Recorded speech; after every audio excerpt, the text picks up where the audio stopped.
ইচ্ছে ডানা মেলতে যে চায় অসীম আকাশ জুড়ে, ইচ্ছেগুলো গিয়ে থাকে মনের কি অন্তরে। বন্ধুরা, আমি দেব আবার চলে এসেছি একটা ট্রাভেল ব্লগ নিয়ে। আজ সকাল থেকেই আকাশে মেঘের আনাগোনা এবং দু এক পশলা হালকা বৃষ্টিও হচ্ছিল, তাই মনটা ইচ্ছে করছিল কোনো দূরে গাড়ি নিয়ে বেরিয়ে পড়তে। ঠিক যেমন ভাবা সেরকম কাজ, বেরিয়ে পড়লাম বন্ধুরা।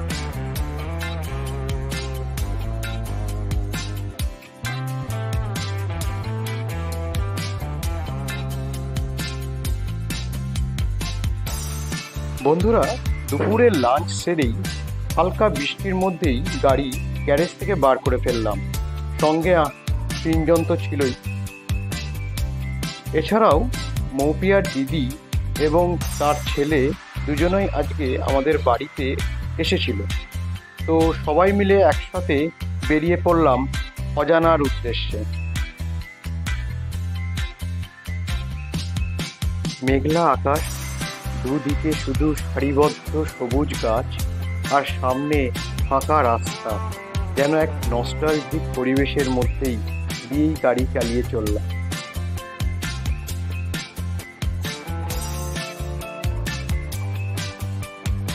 সঙ্গে সিঞ্জন, মৌপিয়া এবং ওর দিদি এবং তার ছেলে সবাই মিলে বেরিয়ে পড়লাম আজকে পাকুড়িয়া সালসার ধামের উদ্দেশ্যে।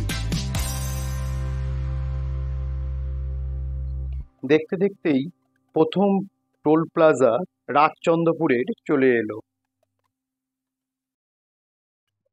আমরা নর্মালি এই রাজচন্দ্রপুর টোল প্লাজা দিয়েই যাতায়াত করতে ভালোবাসি, কারণ দক্ষিণেশ্বরের ফ্লাইওভারের নিচে দিয়েও আমরা যেতে পারি, কিন্তু সেক্ষেত্রে একটু ভিড়ের সম্মুখীন হতে হয়।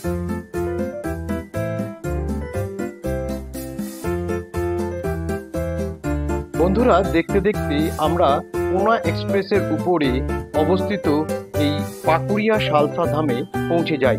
এখানে সুন্দরভাবে গাড়ি রাখার ব্যবস্থাও রয়েছে, যার জন্য কোনো অসুবিধা হয়নি।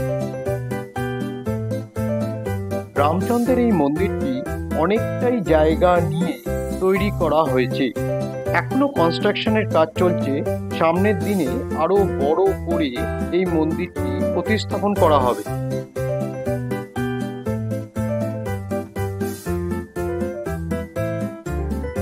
মন্দিরটি রাত্রির বেলায় এত সুন্দরভাবে লাইটিং করা থাকে, যা দেখলে সত্যি চোখ জুড়িয়ে যাবে। বন্ধুরা, এই হলো মন্দিরের ভেতরের বিগ্রহ।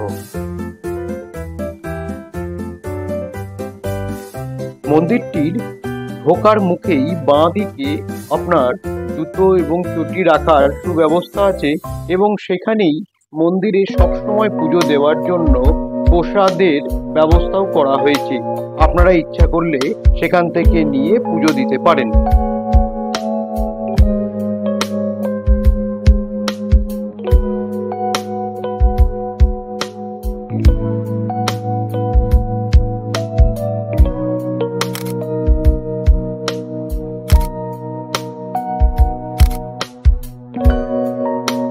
বন্ধুরা, আমরা ফেরার পথে ডানলপে যে ওঙ্কারনাথ ভবন রয়েছে, সেখানে রাধা গোবিন্দের দর্শন করেও আসি।